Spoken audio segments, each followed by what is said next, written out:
light it is possible to see a bullet fired at one like a tracer round. For a split second, one can see the future. I was just working on the end of my book.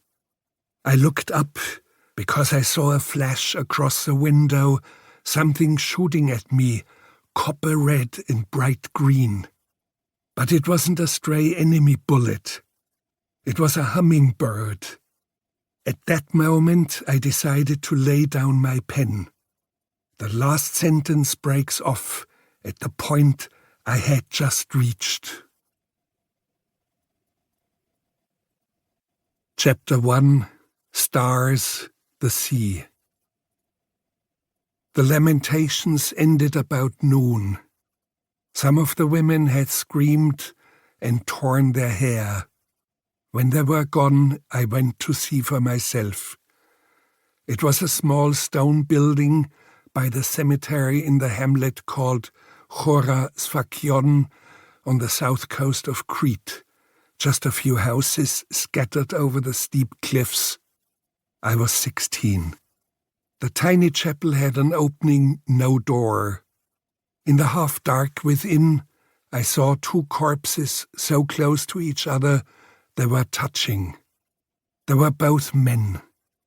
Later I was told that they had killed each other in the night. In that remote, archaic part of the world, they still had the vendetta or blood vengeance. All I remember now is the face of the man on the right. It was lavender blue with splotches of yellow. Emerging from the nostrils were two enormous pads of cotton wool soaked full of blood. He had been hit in the chest with a load of buckshot. At nightfall, I went out to sea. I was working for a few nights on a fishing boat. It would have to have been on the few dark nights either side of the new moon. One boat towed 6 skiffs, called lampades, out to sea, each one of them with one man on board.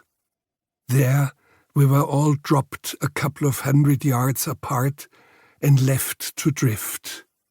The sea was as glossy smooth as silk, no waves. An immense silence. Each skiff had a big carbide lamp that was shining down into the deep. The lamp attracted the fish, especially cuttlefish. There was a strange method of fishing for them.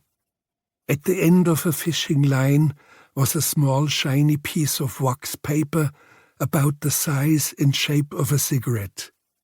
That attracted the cuttlefish, which grasped the booty in their tentacles. To help them hold on, the bait had a wire wreath fixed to it.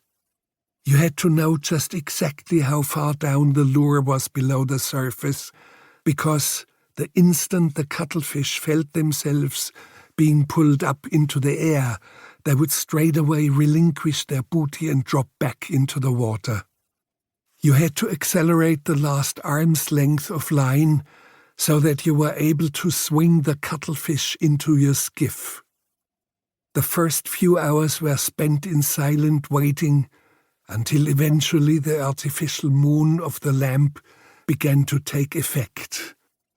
Above me was the orb of the cosmos, stars that I felt I could reach up and grab.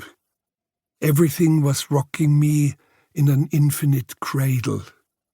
And below me, lit up brightly by the carbide lamp, was the depth of the ocean, as though the dome of the firmament formed a sphere with it.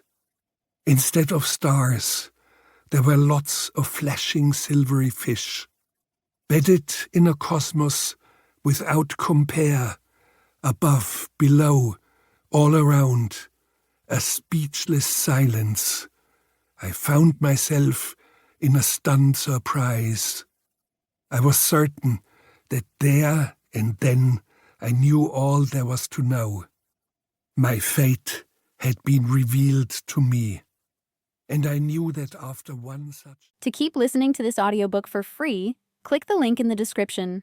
It will take you to a free Audible trial where you can listen to this and many other books for free for 30 days.